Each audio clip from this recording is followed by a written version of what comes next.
तो solid state में तुम लोगों ने 3 क्वेश्चन पढ़ा दिए गए हैं जो बोर्ड एग्जाम में तुम लोग मिलेंगे। पीछे देख रहे वॉइस में आवाज आ रही है नहीं आ रही है पीछे, ठीक है।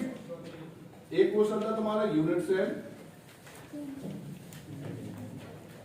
एक क्वेश्चन था क्रिस्टल लेटेस्ट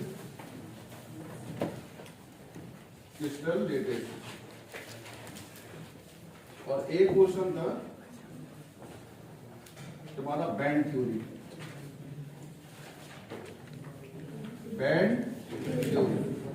ये 3 क्वेश्चन जो थे यूनिट सेल और स्पेस लेटेस्ट और बैंड थ्योरी, इन तीनों क्वेश्चन में से देखो ये जनरली सबसे इंपॉर्टेंट क्वेश्चन है ये 3। इसमें 1-2 क्वेश्चन और बनने इस लेसन से।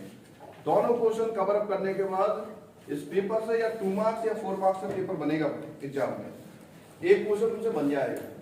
और देखो जरूरी नहीं वो लॉन्ग टाइप में पूछे, कभी कभी क्या करता है एग्जाम में 2 मार्क्स का इनमें से 5 पॉइंट में से कोई पॉइंट पूछ लेगा और 1 नंबर का विकल्प में पूछ लेगा। तुम्हें 1 नंबर का क्या है, 10 मार्क्स के क्या आते हैं 1 नंबर के क्वेश्चन आते हैं एग्जाम में।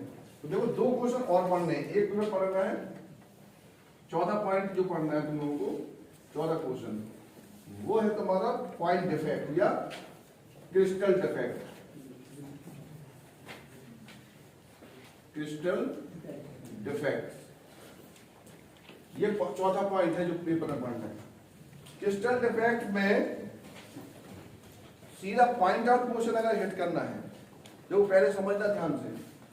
हमने तुम दोनों क्लास में ये बात क्लियर बता दी थी कि पूरा सॉलिड स्टेट जो सॉल्व होगा वो एक क्यूब से सॉल्व हो जाएगा। किससे सॉल्व हो जाएगा? एक क्यूब से। ये बात पहले बता दी गई थी। तो गौर करो कि तुम यूनिट सेल में अगर हम क्यूब की बात करें तो देखो क्यूब से इस पूरे क्यूब के क्वेश्चन से ही, इस क्यूब से ही तुम्हारा ये सॉल्व हुआ है। क्रिस्टल लेटेस्ट में NaCl के स्ट्रक्चर बनाए थे हम लोग। इस क्यूब के द्वारा ही हमने किसको सॉल्व किया? यूनिट सेल को। और इसी क्यूब के जो क्रिस्टल है उसके बैंड को देखकर हमने किसको सॉल्व किया? Band theory. और इसी क्यूब के द्वारा हम सॉल्व करके किसको सॉल्व करेंगे? Crystal defect. अच्छा एक चीज स्टार्टिंग से अगर बोली जाए कि कोई भी क्रिस्टल स्टार्टिंग में जब हम डिजाइन करते हैं कोई क्रिस्टल, तो कोई भी क्रिस्टल परफेक्ट होता है या इम्परफेक्ट होता है? जब स्टार्ट होगा कोई चीज बनाओगे तुम लोग कैसा होगा, परफेक्ट या इम्परफेक्ट? जैसे हम लोग कोई बच्चा जन्म लेता है तो वो परफेक्ट होता है इम्परफेक्ट? पकड़ गए।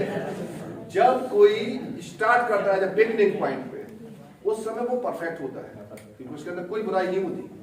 जब कोई बच्चा जन्म लेता है उस समय उसके अंदर कोई बुराई, पर जैसे जैसे वो बिल्ड करता है उसके अंदर बुराइयां अच्छाइयां उस हिसाब से डिजाइन होने लगती है।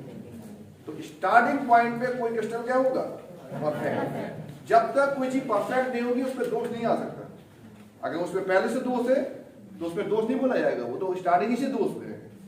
अगर कोई व्यक्ति सही है और उस पर कोई दाग लगे तब उसे बोला जाएगा देखो खराब हो गया। कोई चीज खराब है उसको खराब क्या बोलेंगे? लॉजिक समझ में आ रहा?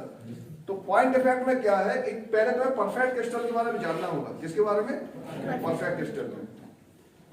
तुमने क्यूब की संरचना बना चुके हो पहले भी NaCl की संरचना में। इस क्यूब का हम एक क्रिस्टल एक लेयर उतार लें, एक क्या निकाले? Layer, unit cell. तो तुमने गौर किया होगा देखो यहाँ जैसे यहाँ पर क्या लगता था, जैसे मान लो यहाँ डार्क लाइन, यहाँ डार्क और यहाँ ब्लैक, ऐसे पूरा जाल भरा रहता था। तो लेट्स सपोज अगर ये Na+ होता तो यहाँ पर क्या होता?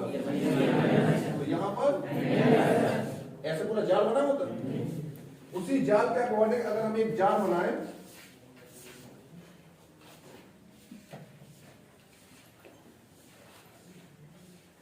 और भी बड़ा बना सकते हैं, ठीक है? ये जाल, तो इस जाल के ऊपर क्या रखा? प्लस, यहाँ माइनस प्लस माइनस प्लस, यहाँ प्लस आएगा, minus minus plus minus plus minus plus minus. ये कैसा जाल बन गया? एक क्रिस्टल जाल बन गया। अच्छा ये बताओ इस समय ये जो क्रिस्टल जाल है वो परफेक्ट है या इम्परफेक्ट? ये परफेक्ट क्रिस्टल है। इतना क्लियर? तो ध्यान से देखना क्रिस्टल डिफेक्ट क्या है। किसी ये परफेक्ट चीज है इस परफेक्ट में हमने इसको अलग कर दिया, तो ये चीज क्या हो गई, सही से क्या हो गई, खराब। ठीक है, इस प्लस, ये प्लस यहां पर हमने एक प्लस को हटाया एक बार और एक बार एक, तो परफेक्ट से क्या होगी, सपोज करो ये प्लस भी है माइनस भी, अब फिर परफेक्ट है। इस प्लस को उठा के हमने बाहर नहीं किया, इसी जाल के इस बीच में जाल में फंसा दिया इसमें, तो अपने स्थान से क्या होगी, कर दिया हमने, हटा दिया। तो जो चीज पहले परफेक्ट थी अब क्या होगी, परफेक्ट है कि इम्परफेक्ट, इम्परफेक्ट है।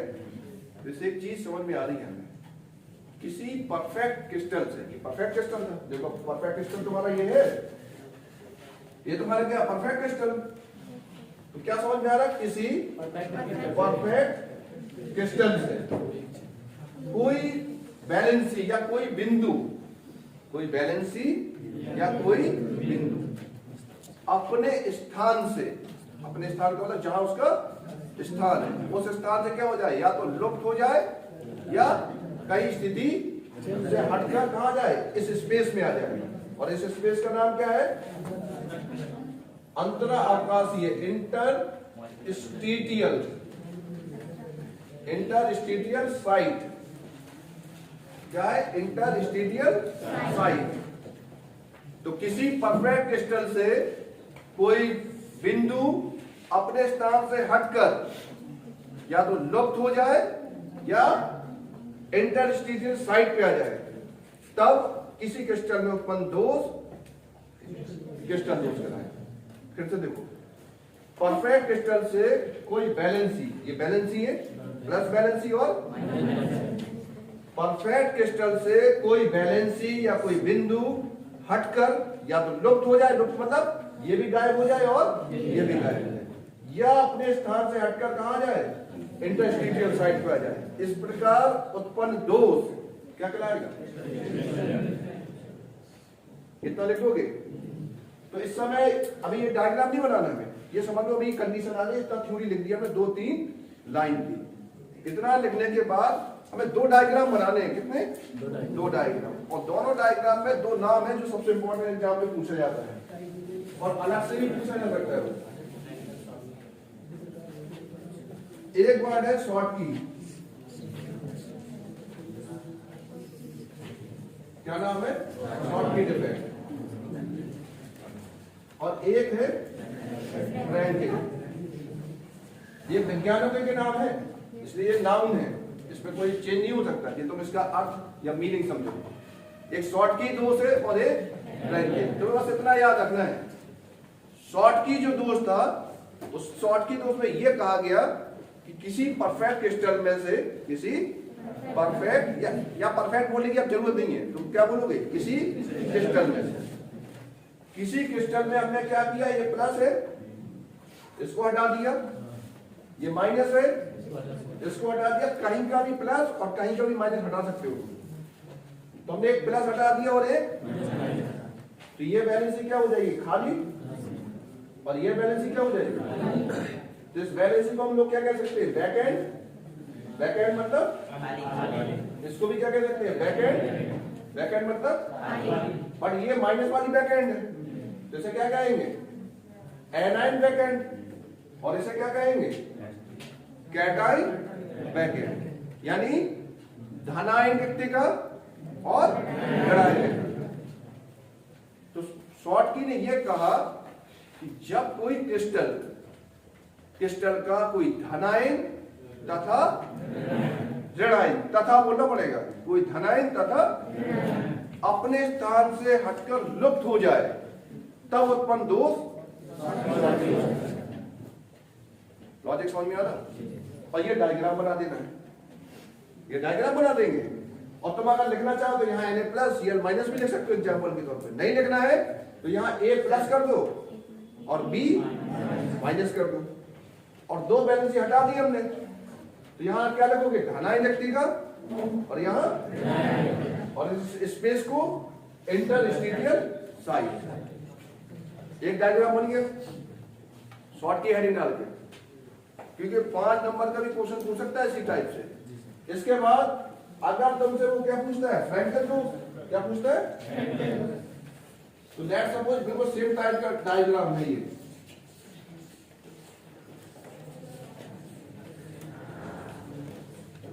नोट भी करते जाना अभी, ये नहीं कि बैठे रहो।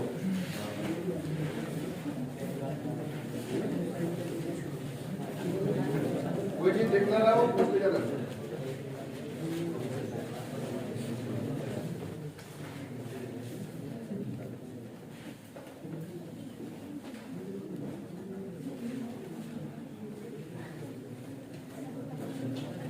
देखो इस समय ये परफेक्ट टेस्टर है ना तुम्हारा, इंटरेस्ट फ्रैक्शन मोशन से कितना याद रखना है, वो देखते वो तो तुम अंडरस्टूड हो ना कि प्लस माइनस हमें एक सीक्वेंस तो मैं बता दिया कि प्लस रिपीट नहीं होगा, यानी यहाँ प्लस है तो यहाँ माइनस, यहाँ प्लस ऑटोमेटिक आ जाएगा। ठीक है, इंटरेस्ट फ्रैक्शन मोशन से कितना याद रखना है कि कोई भी बैलेंस या धनायन या अपने स्थान से हट जाए और कहा जाए इंटरस्टीशियल साइड पे, कहा जाए तो ये बैलेंस क्या हो जाएगी, बैकेट हो जाएगी। और कौन सी बैलेंस बैकेट हुई, कैटायन। तो फ्रैंकल में क्या लिखोगे, फ्रैंकल में हमें ये लिखना होगा कि जब किसी क्रिस्टल से कोई धनायन या ऋणायन अपने बिंदु से हटकर इंटरस्टीशियल साइट या अंतराकाशीय स्थान पे आ जाता है, तब उत्पन्न दोष लॉजिक समझ में आ रहा। अब शॉर्ट में याद कैसे रखेंगे कि अगर प्लस माइनस लो तो शॉर्ट की, कोई आयन इंटरस्टीशियल तो फ्रैंकल। शॉर्ट में समझ आ रहा क्या याद रखना है, प्लस माइनस लो तो शॉर्ट की है, अगर कोई आयन इंटरस्टीशियल में है तो फ्रैंकल। बस इतना शॉर्ट में याद रखा जाता है। डायग्राम विजुअल है, ये परफेक्ट में क्या करना है, जो चीज करना है उसी चीज को हमने याद कर रखा है, जिससे आसानी से हम डायग्राम भी दोनों एग्जाम के बना सके। अगर क्वेश्चन क्वेश्चन फैक्ट से भी पूछता है तब भी हम यही लिखेंगे, अगर पर्टिकुलर अलग से क्वेश्चन पूछता है कि शॉर्ट की क्या है, फ्रैंकल क्या है, तब भी हम यही लिखेंगे। इतना क्लियर है सबको? इसको नोट करो जल्दी स्पीड से, जितना रह गया हो इसका।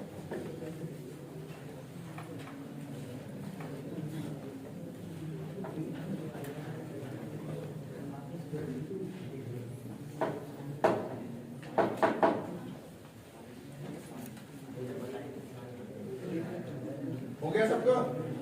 समझ में आ रहा डायग्राम कैसे बनाना है?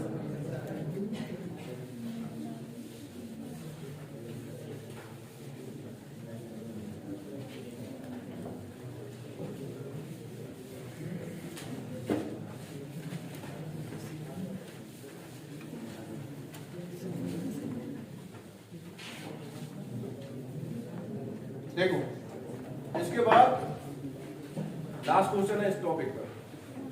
इसमें एक सब लोगों को ये तो पता ही है, सेमीकंडक्टर, नॉन कंडक्टर और कंडक्टर सब लोग जानते हैं, क्योंकि हमने बैंड थ्योरी में तीनों टॉपिक पढ़ाए हैं। ठीक है ना, बस वो आता है अलग से मान करके, जो है ना, मान करके कि इसका रेंज इतने से इतने तक होता है, 10⁻⁻4 से 7 तक होता है। ये बात तो लर्निंग है, इसमें कोई लॉजिक तो नहीं है, लेकिन इससे रिलेट जो क्वेश्चन आता है उस चीज को समझना है। जो कंडक्टर है, तुम्हारे डिफरेंट टाइप के कंडक्टर हैं, कंडक्टर, सेमीकंडक्टर और नॉन कंडक्टर, इन सब के एग्जाम्पल याद रखने हैं। तो ये तुम्हें हम बैंड थ्योरी पढ़ा चुके हैं। इसको क्वेश्चन को अगर आता है पेपर में तो उसी हिसाब से लिख देंगे, बस मान भर याद रखना है। क्या याद रखना है? मान, रेंज कितने से कितने तक है, बस, बाकी सब वही है। ठीक है ना, तुम इसका इस्तेमाल उसमें भी कर सकते हो, ये डायग्राम का इस्तेमाल ना, जो हमने बैंड थ्योरी में डायग्राम बनाए सेमीकंडक्टर के बैंड की, तो वो बैंड का इस्तेमाल वहां कर सकते हो। क्या, जब तुम नॉन कंडक्टर लिखो ना तो वहां लिख देना दोनों बैंड के बीच गैप ज्यादा है, एग्जांपल लिख सकते हो, ऐसे करके अलग से सेपरेट क्वेश्चन लिख सकते हो। लेकिन अगर पेपर में ये क्वेश्चन आता है एन टाइप्स और पी टाइप्स, ये तो सुना है, एन टाइप्स और पी टाइप ट्रांजिस्टर या कंडक्टर बोला जाता है। तो एन टाइप सुना है कभी? एन टाइप और पी टाइप जिन्हों अच्छा कोई कई स्टूडेंट ऐसे होंगे जिन्होंने ये वर्ड को पहली बार सुन रहे होंगे एन टाइप पी टाइप, तो उस चीज को समझ लो। बस देखो इतना याद रखना है, तो ज्यादा लॉजिक नहीं लगाओ, सिंपल सा देखो डायग्राम बना देना और एग्जामिनेशन हो जाएगा पेपर में। ये पता है कि कोई भी कंडक्टर अगर तुम्हें बनाना है एन टाइप पी टाइप बनाना है, तो देखो पहले एक बात याद रखना होगी, सेमी कंडक्टर याद होना चाहिए। क्या याद होना चाहिए? और सेमी कंडक्टर बहुत सारे हैं तुम्हारे, सिलिकॉन है, जर्मेनियम है, एसबी है, ग्रेफाइट है, कई एलिमेंट है। ये जो सेमी कंडक्टर है, इन सेमी कंडक्टर में कोई भी पी ब्लॉक एलिमेंट, कौन सा ब्लॉक, तो कौन सा तुम पी ब्लॉक मिला रहे हो इस पे डिपेंड करता है कि एन टाइप कंडक्टर है कि पी टाइप है। कैसे याद रखना है? सेमी कंडक्टर वाले मेटल पे या सेमी कंडक्टर वाले क्रिस्टल पे हम मिला क्या रहे, जैसे कि हमने बॉक्स बना दिया और इस बार ये बॉक्स जो प्लेट है वो एक सेमी कंडक्टर है। ये क्या है? Semi conductor. मान लेते हैं एक प्लेट ये क्या है, सिलिकॉन की है, इसकी है सिलिकॉन एक सेमी कंडक्टर है। तो अगर हम इसमें क्या मिला दें उस हिसाब से ये डिसाइड हो जाएगा कि ये भाई आपका एन टाइप बना है या आपका पी टाइप बना है। ठीक, तो लेट सपोज अगर हमने इसमें आर्सेनिक मिला दिया, क्या मिला दिया, तो याद कैसे रखें? और मान लो एक बॉक्स ये है, इसमें भी तुम्हारा एक बॉक्स तुम्हारा ये मान लो ये है सेमीकंडक्टर का, और इसमें भी क्या है, मान लो सपोज करो सिलिकॉन, इसमें हमने मिला दिया बोरॉन, क्या मिला दिया, यानी बी। तो ये कौन से टाइप का है? तो इतना याद रखना है, ये जो एलिमेंट है वो आपका थर्ड ए का है। किसका है? और ये एलिमेंट जो है वो 5A का है, या हम कह सकते हैं ये 15 वाला वर्ग संख्या। इसकी वर्ग संख्या कितनी है और इसकी वर्ग संख्या कितनी है? ठीक है, इतना याद रख सकते हो? ये तो याद होगा भी। तो अब बस इतना याद रखना, यदि किसी सेमीकंडक्टर में अगर अशुद्धि के रूप में अगर हम 15 वर्ग वाला, कौन सा 15 वर्ग वाला या 5A वाला कोई भी एलिमेंट लाइक जैसे तुम्हारा नाइट्रोजन वाली, ये आर्सेनिक कौन सी लाइन का है? नाइट्रोजन, फास्फोरस, आर्सेनिक, ये है ना। तो नाइट्रोजन को सपोज करो ने छोड़ दिया, वो गैस बना ली थी, तो फास्फोरस और आर्सेनिक। तो किसी सेमीकंडक्टर में अगर हम 5A वाला कोई तत्व मिला दें तो वो किस टाइप कंडक्टर कहलाएगा? N type. समझ में आ गया? किसी सेमीकंडक्टर में 5A वाला कोई एलिमेंट मिला दे तो वो एन टाइप कंडक्टर बनाता है, और अगर 3A वाला कोई एलिमेंट मिला दे तो वो कौन सा टाइप कंडक्टर कहलाता है? P type. और जब किसी, ये मान लो ये ओनली सिलिकॉन है, ये क्या है? ओनली सिलिकॉन की प्लेट है मान लो, तो इस समय ये ओनली क्या कहलाएगा? सेमीकंडक्टर। ये कंप्लीट सेमीकंडक्टर है। ये किस टाइप का है? N type. और ये बस इतना याद रखना है, और ये डायग्राम बना देना है। किताब में डायग्राम पढ़ोगे आराम से ध्यान रखना। बस याद देखो, एग्जामिनर जो देखने वाला है वो दो चीज देखेगा। जैसे तुम N type P type paper में क्वेश्चन आएगा तो वो ये देखेगा कौन सी मेटल पे तुमने क्या मिलाया है, बस एक नजर मारेगा वो उसमें एग्जामिनर। और उसने देखा कि तुमने सिलिकॉन के साथ पी मिलाया, मतलब सिलिकॉन के साथ फास्फोरस मिलाया और एन टाइप लिख रखा है, तो वो समझ जाएगा तुमने सही लिखा है।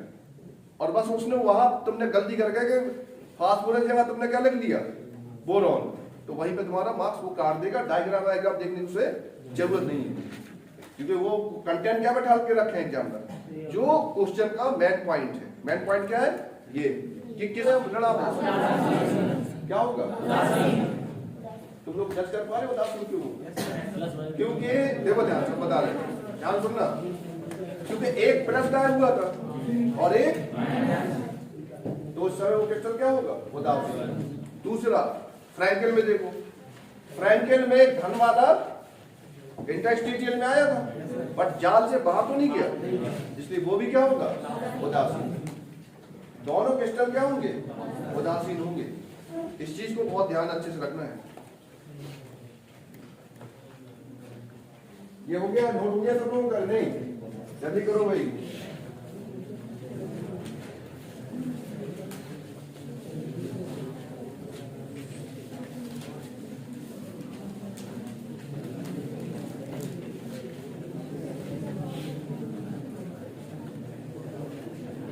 नेक्स्ट बात देखो, मेटल एक्सेस में इतना ध्यान रखो, देखो मेटल एक्सेस। अच्छा एक पॉइंट सबसे पहले, जब कोई परफेक्ट क्रिस्टल होगा तो लेट सपोज जैसे कोई परफेक्ट क्रिस्टल है,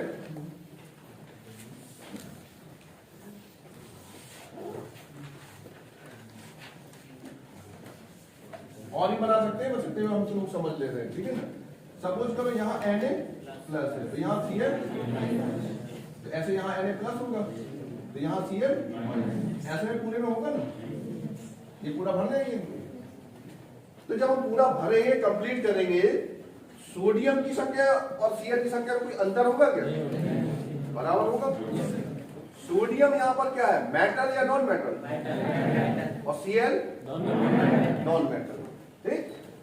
तो हम इसे कह सकते हैं मेटल, और Cl क्या है तुम्हारा? Non metal. दो टाइप का होता है, जैसे शॉर्टी फ्रैंकेल बताया गया, इसी टाइप से होता है मेटल एक्सेस और metal deficiency. Metal excess, metal excess का मतलब, एक्सेस का मतलब होता है अधिकता। मेटल की क्या हो जाए? अधिकता, या मेटल की क्या हो जाए? कमी हो जाए। दो वर्ड हैं। तो इस समय इस क्रिस्टल में मेटल और नॉन मेटल संख्या क्या है? बराबर। और इस समय ये क्रिस्टल भी क्या है? परफेक्ट है। इतना क्लियर है। और इस समय क्रिस्टल परफेक्ट भी है और क्रिस्टल क्या है? उदासीन भी है, क्योंकि प्लस माइनस भी क्या होंगे? बराबर। अगर कोई बाहर से कोई क्रिस्टल आए, क्रिस्टल का कोई अणु आए, और लेट सपोज आ कौन रहा है? A प्लस आ रहा है, क्या रहा है? A plus. जब A प्लस यहां अंदर आएगा इस क्रिस्टल में, इस जाल में, तो इस जाल के यहां A प्लस आ गया। तो अब A का मतलब सोडियम, कौन आ गया? Sodium plus. तो जो सोडियम प्लस आया, उस कंडीशन के वजह से यहां मेटल की संख्या कम हो गई या ज्यादा हो गई? तो इसका नॉन मेटल की संख्या क्या हुई? कम। अभी मान लेते हैं इस क्रिस्टल में सोडियम संख्या 10 थी, और एक बाहर से मेटल आ गई, तो सोडियम की संख्या कितनी हुई? 11, और Cl 10। तो इस कंडीशन में ये मेटल एक्सेस हुआ या मेटल डिफिशियंस? और क्रिस्टल जो परफेक्ट था वो इम्परफेक्ट हो गया कि नहीं हो गया? तो इस टाइप के दोस्त को क्या बोलेंगे? Metal access crystal defect. जब इसका लिखोगे क्या? जब किसी क्रिस्टल में कोई धातु आयन क्रिस्टल में इंटरस्टिशियल में आ जाता है, इस प्रकार उस क्रिस्टल में मेटल की अधिकता हो जाती है। इस दोष को क्या बोलते हैं? Metal access crystal defect. समझ में आ रहा है क्या करना है? ठीक। और दूसरा देख लो, इस समय ये आयन प्लस का होगा या माइनस का होगा? धनायन होगा या ऋणायन क्रिस्टल? क्या होगा? इस समय ये क्रिस्टल धनायन होगा। देखो क्यों रीजन? क्योंकि धनायन संख्या आ गई अंदर, 10 प्लस थे, 10 माइनस थे, A प्लस आया, तो धनायन की संख्या क्या हो गई? ज्यादा। इतना लिखना है। क्लियर है सबको? ये डायग्राम बना दोगे।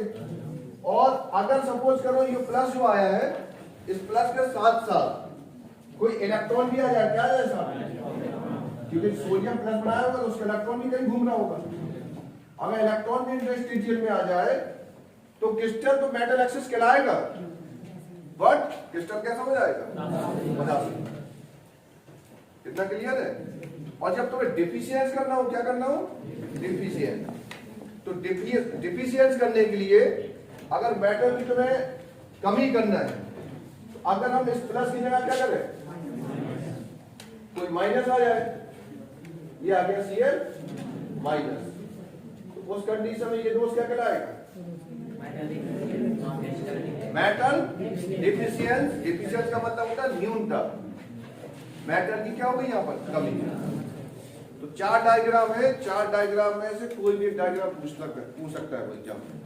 क्वेश्चन देखो 3 प्रकार से घुमाएगा वो, तीनों क्वेश्चन भी समझ लो। पहला क्वेश्चन वो पूछ सकता है क्रिस्टल दोष क्या है। दूसरा क्वेश्चन शॉर्ट की या फ्रैंकेल डिफेक्ट से आप क्या समझते हैं। तीसरा क्वेश्चन मेटल एक्सेस और मेटल डिफिशियंस भी पूछ सकता है, या फिर सीधा पूछ सकता है बिंदु दोष। क्या पूछ सकता है, बिंदु दोष।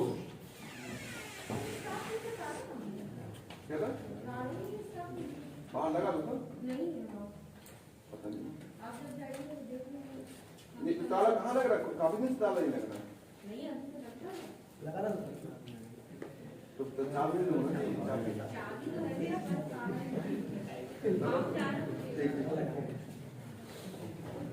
तो इतना ध्यान रखना है कि 3 टाइप का क्वेश्चन आएगा और एक को लास्ट क्वेश्चन बिंदु दोष। क्या पूछा जाता है, बिंदु दोष। तो अगर पेपर में बिंदु दोष पूछे तब भी यही लिखना है।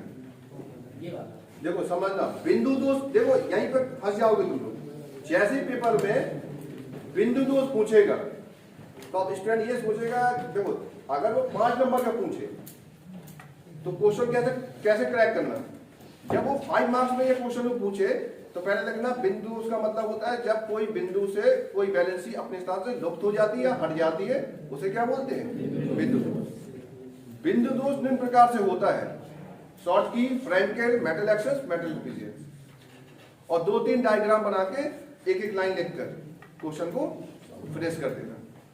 पर्टिकुलर क्वेश्चन पूछेंगे शॉर्ट की ही क्या है, तो फिर तुम्हें शॉर्ट की को डिटेल करना होगा, 3-4 लाइन, डायग्राम, एग्जाम्पल, 1-2 पॉइंट, तब वो 2 मार्क्स देगा वो तुम्हें। देखो जितना अच्छा क्वेश्चन को मैनेज करोगे उतना ही मार्क्स सॉलिड ले पाओगे। कई स्टूडेंट ये गलती कर जाते हैं, वो क्या करते हैं, एक ही पोर्शन को पूरा दिखा देते हैं। जैसे तुमसे बिंदु दोष पूछा गया तो स्टूडेंट क्या कर रहे हैं, बिंदु दोष की थोड़ा लिखा और शॉर्ट की और फ्रैंकेल को पूरा बता दिया और 2-2.5 पेज लिख दिए। और 5 नंबर के क्वेश्चन को सोचते हैं अब तो पूरा 2.5 पेज लिख के आए, 5 नंबर मिलेंगे, तब नहीं मिलेगा 5 नंबर, तब 3 नंबर मिलेंगे तुम्हें। जबकि तुमने 2.5 पेज लिखा है और एक स्टूडेंट 2.5 पेज से कम भी लिखेगा ना, तब भी उसे 5 से 5 मिल सकते हैं। बट क्वेश्चन को तुम्हें एंड तक पहुंचाना होगा। कहां तक, एंड तक। एंड कहां पर है कि बिंदु दोष से स्टार्ट होकर मेटल डिफिशियंस। और करना कैसे, 2-2 लाइन लिखो, सबकी 2-2 लाइन, एक-एक एग्जाम्पल और एक-एक डायग्राम। लॉजिक समझ में आ गया। अगर वो देखो यही इंपॉर्टेंट है सबसे, अधिकांश स्टूडेंट मार्क्स इस वजह से कैरी नहीं कर पा रहे हैं, वो ये नहीं पता कर पा रहे कि लिखना कहाँ है और कैसे लिखना है, कहां तक छोड़ा जाएगा। सबसे इंपॉर्टेंट पॉइंट इसको जज करके रखो, जब क्वेश्चन कहां पे खड़ा है उसी हिसाब से लिखा जाता है। मटेरियल तो तुम्हारे पास बहुत सारा होगा, डाटा का मटेरियल तुम्हारे पास, जैसे हमने तुम्हें बिंदु दोष, परफेक्ट, शॉर्ट की, फ्रैंकेल, मेटल एक्सेस, मेटल डिफिशियंस सब बता दिया, चारों के डायग्राम बता दिए। थोड़ा तुम पढ़ोगे तो सबका एक-एक एग्जाम्पल मिल जाएगा, तुम्हें मिल जाएगा, नहीं मिल जाएगा, किताब से पढ़ोगे एक-एक एग्जाम्पल मिल जाएगा। किसी का NaCl है, जैसे शॉर्ट की का क्या है NaCl, और फ्रैंकेल का क्या है AgBr, ठीक है। और तुम्हारा मेटल एक्सेस का जैसे ZnO, ऐसे कई एग्जाम्पल है जो हर एक क्रिस्टल का एग्जाम्पल है। ये तो पढ़ोगे किताब से मिल जाएगा। क्वेश्चन अगर 5 मार्क्स में पूछे, वो कितने में, 5 मार्क्स में, तब बिंदु दोष से स्टार्ट करेंगे। चारों डायग्राम बनाना तो है पर डिटेल मत डाल देना कि बहुत सारा डिटेल डाल दो। शॉर्ट की हेडिंग डलेगी, 2 लाइन लिखेगी, डायग्राम और एग्जाम्पल, और एक लाइन ये लिख सकते हो ये क्रिस्टल उदासीन होता है, बस। अगला हेडिंग फ्रैंकेल, 2 लाइन, डायग्राम, यानी इतना फ्रंट है, ये फ्रंट पे चला जाना चाहिए शॉर्ट की, ये फ्रंट पे फ्रैंकेल, और इसी फ्रंट पे ये, यानी 4 पेज पूरा खत्म हो जाना चाहिए तुम्हारा। तब तो पॉसिबल है, अदरवाइज नहीं कर पाओगे। 5 मार्क्स लॉन्ग क्वेश्चन, सबसे हाईएस्ट मार्क्स में क्या है तुम्हारे पॉइंटेड में 5 मार्क्स क्वेश्चन, इससे ज्यादा मार्क्स का पेपर में क्वेश्चन नहीं मिलेगा। और अगर 2 नंबर में आता है तो फिर तुम्हें कम से कम 2-4 लाइन उसका डायग्राम, ठीक है ना, फिर यहाँ एग्जाम्पल और फिर 3-4 लाइन उसकी डिटेलिंग, तब जाके वहां का उसका सॉलिड क्वेश्चन बनेगा 2 नंबर से। कई बच्चे ये करते हैं कि सर ने ऐसे बताया है कि 2 लाइन डायग्राम एग्जाम्पल, तो जब 2 नंबर का पेपर आता है 2 नंबर का वही क्वेश्चन आता है तो बच्चे क्या करते हैं 2 लाइन डायग्राम और एग्जाम्पल। तो उसके बाद तुमने बताया क्या, डायग्राम बनाने से 2 नंबर दे देगा वो, ऐसा थोड़ी ना होगा, उसका डिटेलिंग फिर तुम्हें डालना पड़ेगा क्योंकि क्वेश्चन सिर्फ क्या है उसी पर डिपेंड है। जब क्वेश्चन डिवाइड हो जाता है तो हर का 1-1 मार्क्स डिवाइड हो जाता है, हर का क्या हो जाता है 1-1 मार्क्स डिवाइड, तब कोई दिक्कत नहीं होता है किसी क्वेश्चन को एक्सीड करने में। इतना क्लियर है? तो ये तुम्हारा कंप्लीटली हो गया है, यानी इसका हर एक लेसन से तुम्हें 3 या 5 मार्क्स का मिल जाएगा पेपर। और जितना देखो एक चीज समझ लो, तुम रट्टा मारते रहोगे ना कुछ होने वाला नहीं है। देखो इसको देखो फीडिंग, एक चीज और समझ लो, तुम लोग घर जाते हो और घर में पढ़ने के लिए बैठते होगे तो नोट्स रखे होंगे, इतना तो पता ही है सब लोग, इंटर वाली भी नोट्स रखे होंगे, तो नहीं रखे होंगे, जिनके पास होंगे वो तो रखे ही होंगे। तो कहने का मतलब तुम देखो तरीका समझ लो, वरना ऐसे तुम बहुत भटकते रहोगे, ठीक है। तो अगर तुम्हें सही तरीके से करना है, जैसे तुमने ये पढ़ लिया, सपोज करना जैसे तुम अभी लेसन पढ़ चुके हो, दोनों लोग पढ़ चुके हैं पूरा लेसन, तो तुम घर जब जाते हो लेक्चर ले चुके हो ना, देखो एक चीज समझ लो, ये बात तुम्हें जज का बिलीव हो ना हो, जो चीज लेक्चर में ली जाती है ना लेक्चर में, और जो चीज पढ़ी जाती है उसमें बहुत फर्क है। इस चीज को तुम्हें मानना ही होगा, और नहीं मानोगे तो इस चीज को कभी एग्जाम हॉल में तुम्हें इसका एहसास होगा, अभी नहीं हो सकता क्योंकि अभी तुम पढ़ रहे हो। एग्जाम हॉल पे तुम इसका एहसास कर पाओगे। जैसे सपोज पे तुमने कल पढ़ा होगा कुछ, उस पढ़ाई को, जैसे कल तुमने कुछ पढ़ा होगा किताब से, नोट से, थ्योरी में पढ़ी होगी, उसको तुम सोचने की कोशिश करोगे ना तो ज्यादा सोच नहीं पाओगे कि क्या क्या कौन कौन सी लाइन पढ़ ली। लेकिन लॉजिक समझना, जैसे तुमने कल लेक्चर लिया, कल लिया ना, 24 घंटे गुजरने वाले हैं, नहीं होंगे 24 घंटे, 24 घंटे के हिसाब से तुमने यूनिट सेल पढ़ा था, तो हमने कुछ पॉइंट पे फोकस कराया था तुम दोनों क्लास में। हमने कहा था यूनिट सेल आए तो एक डायग्राम बनना है, एक क्या बनना है, तो उसके 3 टाइप्स, कौन कौन से टाइप्स थे वो भी था, उनका नाम था, उनके लिए जेड निकाला था और डायग्राम बनाए थे। इतना याद है कि नहीं? कैसा डायग्राम बनेगा, क्या निकालेंगे जेड, वो बात नहीं है, बट कितना लिखना है ये बात याद होना चाहिए, तो लिखते बन जाएगा एग्जाम में। और ये बात तभी याद रहती है जब उस चीज को लेक्चराइज करें, लेक्चर में फीड करें दिमाग को। जैसा कि हमने पहला क्वेश्चन क्या बताया, यूनिट सेल, एक डायग्राम दिख रहा है 3 डायमेंशन टाइप का, फिर 3 टाइप कौन कौन से वो भी देख रहे होंगे, कौन कौन से जिसने लेक्चर लिया उसको देख रहा होगा, 1 2 3, एक पहले के लिए जेड निकाला, दूसरे के लिए जेड निकाला था, तीसरे के लिए जेड, पहले के लिए एक डायग्राम, दूसरे के लिए एक डायग्राम, तीसरे के लिए क्वेश्चन दिख रहा है ना ब्लैंक पे। तो जब हमें ये ब्लैंक पे दिखता है तो एग्जाम हॉल पे भी ब्लैंक पे दिखता है। दूसरा क्वेश्चन क्रिस्टल जालक था, स्पेस लेटेस्ट, एनिशियल की एक संरचना बनाई थी, कैसे बनाया था, एक क्यूब, उसमें एक लाइन, फिर उसमें एक कंडीशन बोली गई थी, outer to inner, mid to mid, coordination number बोला गया था, फिर एक बात बोली गई थी रिपीट नहीं होना चाहिए। क्या नहीं होना चाहिए, एक पॉइंट रख देंगे और फिर रिपीट नहीं होना चाहिए, बन जाएगा। तो बन जाएगा जालक, बनेगा कैसे वो तो एग्जाम हॉल में तय कर लेंगे, बट वो सोच जिससे वो क्वेश्चन कवर अप हो दिमाग में हमेशा होनी चाहिए। जैसे अचानक कोई कहे बनाओ एनएसीएल क्रिस्टल, तो वो पॉइंट पता है हमें कि ये कोई पूछेगा कैसे बनाओगे, तो हम कहेंगे क्यूब बनाएंगे, एक लाइन मिला देंगे, फिर आउटर टू इनर कर देंगे और मिला देंगे, फिर डॉट रखना है, एक डॉट को डार्क से एक डॉट को ब्लैंक से, और रिपीट नहीं करना है हमें। इतना फॉलो कर लेंगे रूल तो हमारा सही क्रिस्टल बन जाएगा, बस इतना बोलना है, बन जाएगा। तीसरा क्वेश्चन था बैंड थ्योरी। बैंड थ्योरी में तीन पॉइंट पढ़ाए गए हमें सर, जैसे तुम लोग पूछोगे ना क्या पढ़ाया गया, तुम्हारे पास दिमाग में आएगा कि कोई बैंड थे और कौन, दो नाम थे बैंड के, एक का नाम था संयोजी और एक का कंडक्शन, ये हिंदी में चालन संयोजी। और उन तीनों पॉइंट को ये कंडीशन में बोला गया था, जैसे दो बैंड ये थे, अगर दोनों बैंड ऐसे हैं तो कंडक्टर, ऐसे है तो सेमीकंडक्टर, और ऐसे है तो ये बात बताई गई। तीनों क्वेश्चन फीड है। चौथा क्वेश्चन अभी भी पढ़ाया गया क्रिस्टल डिफेक्ट। तो हमें ये मेमोराइज कराया गया कि सभी क्रिस्टल में कोई प्लस माइनस है, अगर वो अपनी जगह से हट जाए तो दोष उत्पन्न हो जाएगा। ये क्या फीड कर लिया मेरे दिमाग में, एक परफेक्ट क्रिस्टल है जिसका प्लस और माइनस का, अगर वो अपनी जगह से हट जाए तो दोष उत्पन्न हो जाएगा। ये बात दिमाग में फीड हो जाना चाहिए। तो ये इसको क्या बोलेंगे, बिंदु दोष। अब कौन सा बिंदु दोष है, तो अब उसने कहा कि अगर प्लस माइनस गायब होगा तो शॉर्ट की बोलेंगे, और कोई आयन इंटरस्टिशियल में आएगा तो फ्रैंकेल बोलेंगे, और कोई बाहर से प्लस आएगा तो मेटल एक्सेस, कोई माइनस आएगा तो मेटल डिफिशिएंसी। इस वर्ड के सारे हम पूरा लेसन को कवर अप रखेंगे। तो लेसन का कोई भी क्वेश्चन आएगा तो मैं पढ़ने की जरूरत नहीं पड़ेगी। कुछ लॉजिक समझ में आ रहा है? वर्ड पावर हमेशा दिमाग में बना होना चाहिए। जब से ये तो हमेशा बना रहेगा तो तुम्हें बार बार ही सिलेबस कवर करना पड़ रहा है, यानी इतने को फ्री बैठे टाइम पर तुम फीड कर सको। यानी जैसे अभी हमने कितने मिनट पे ये रिवाइज कराया, मैं जो 10 मिनट 5 मिनट, ये तो हम तुम्हें बता रहे हैं, इसलिए हमें थोड़ा रुक के भी बोलना पड़ रहा है।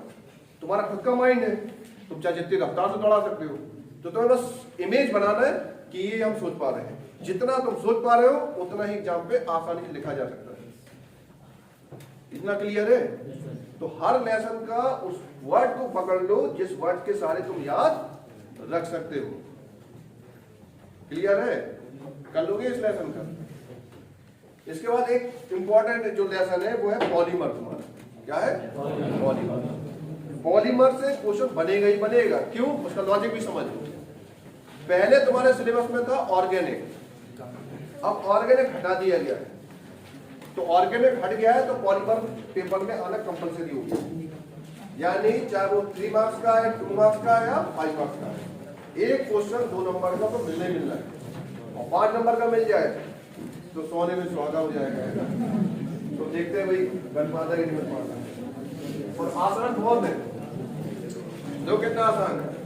जो सबसे पॉपुलर क्वेश्चन है, सबसे पॉपुलर जो अधिकांश एग्जाम में पूछे जाता है, पहले चीज को पढ़ा देते हैं, है ना? तो ज्यादा देर तो इतनी लंबी क्लास को नहीं पढ़ा पाएंगे, बहुत लंबी क्लास है ना, जाकर बहुत खर्च हो जाएगी।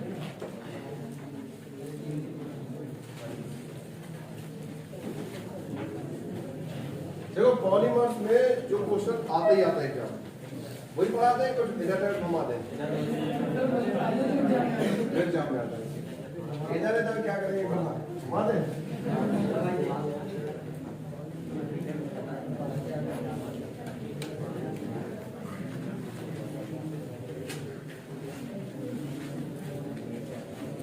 तो देखो जैसे सॉलिड स्टेट में ना, सॉलिड स्टेट में एक क्यूब से पूरा क्वेश्चन, पूरा लेसन कैसे सॉल्व हुआ? एक क्यूब से।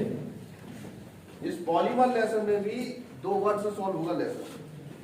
ठीक है, 2 वर्ड, अगर 2 वर्ड पे कौन अच्छा है तो बन जाएगा लेसन, वरना फिर घूमता रहेगा पूरा लेसन। ठीक है, राउंड अप करने के लिए देखो हर लेसन का एक 2 वर्ड राउंड अप होते हैं, जिसको कवर करने से या उसका मतलब जान लेने से हम चीजों को समझ सकते हैं आसानी से।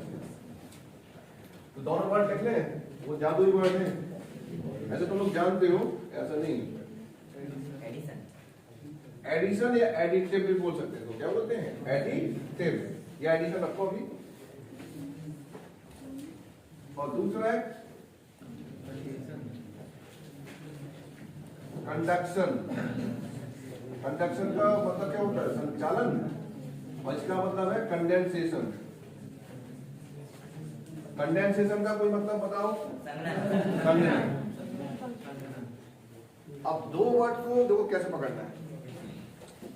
कंडेंसेशन का मतलब ये होता है 2 लोगों का पास आना, और एडिशन का भी मतलब होता है 2 लोगों का पास आना। बस हमें इतना और मतलब बता दो, दोनों एडिशन में भी 2 लोग पास आ रहे हैं, कंडेंसेशन में भी 2 लोग पास आ रहे हैं। इन दोनों के पास आने में फर्क क्या है? क्या कहा? कंडेंसेशन में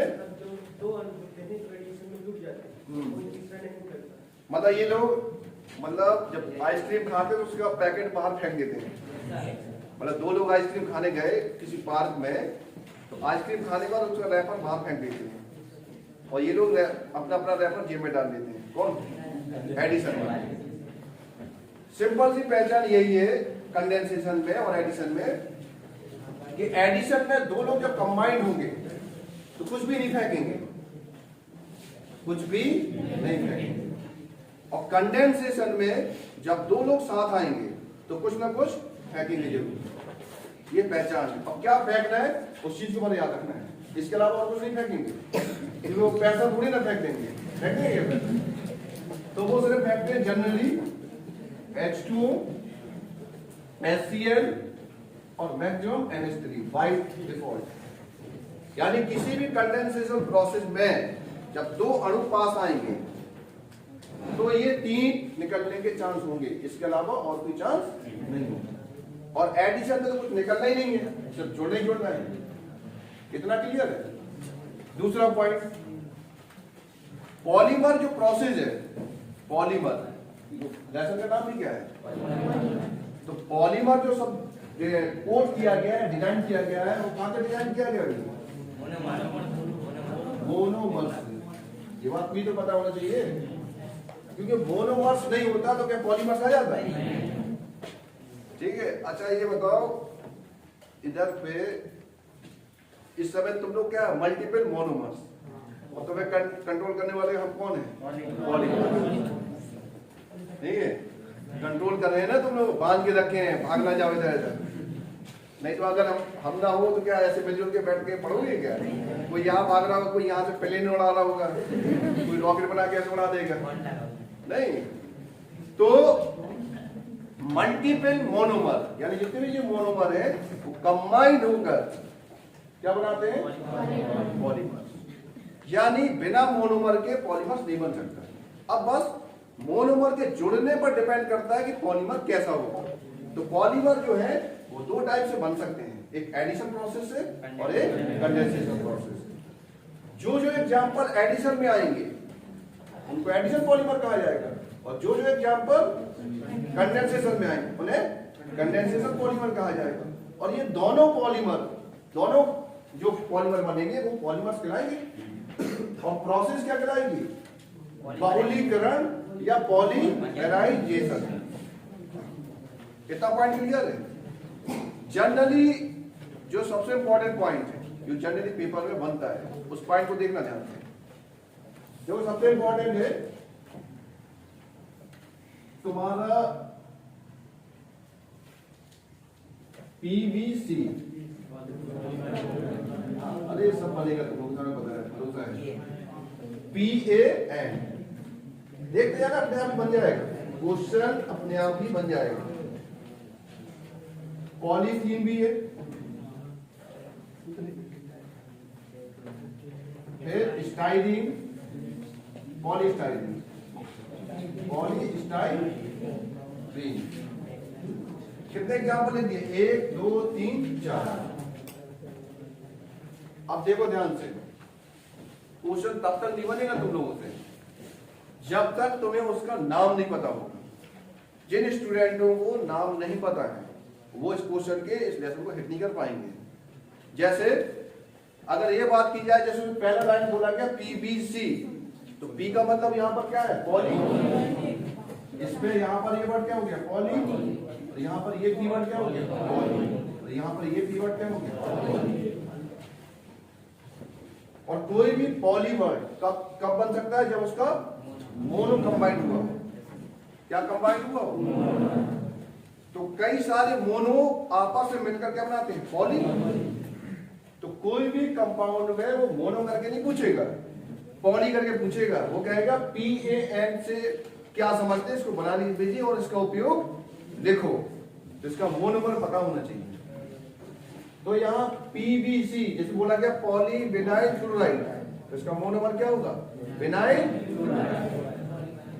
पॉलीमर के टुकड़े को छोड़कर बचा हुआ टुकड़ा ही क्या है उसका? मोनोमर। तो जो नाम दे पेपर में या क्वेश्चन देता है उसी से दिमाग लगा लेना है कि उसमें मोनोमर ये होगा और उसी के सहारे उसका हम फार्मूला लिख लेंगे, नाम लिख लेंगे और उसका फार्मूला लिख लेंगे। अब बस फंसेगा यहाँ पर कि जैसे विनाइल वर्ड आ गया, अब बच्चे क्या है विनाइल वर्ड को ही नहीं समझ पा रहे होंगे। तो तुम लोगों को बताओ कितने लोग विनाइल वर्ड को पता चल जाएगा? विनाइल वर्ड कभी सुने हो? विनाइल लगता तो मारे हो गए नहीं। विनाइल का फॉर्म बताओ कोई एक लोग।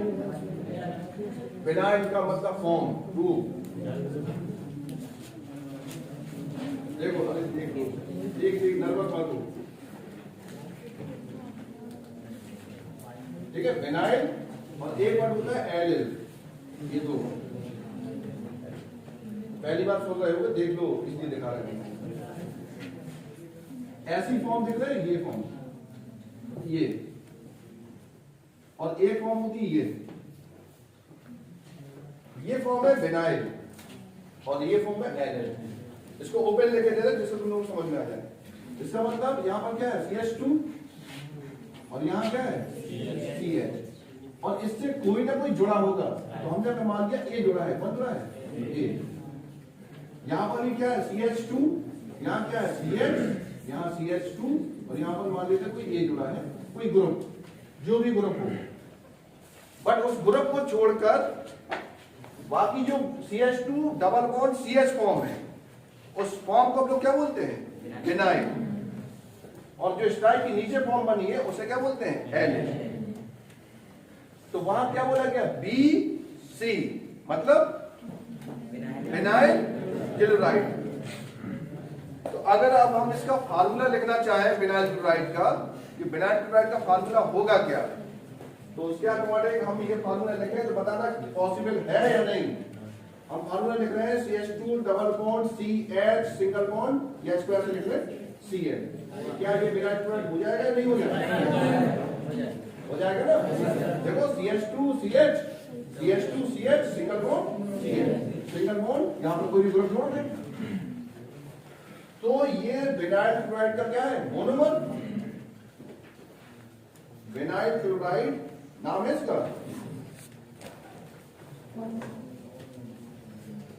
कितना क्लियर है सबको? ये बता देना।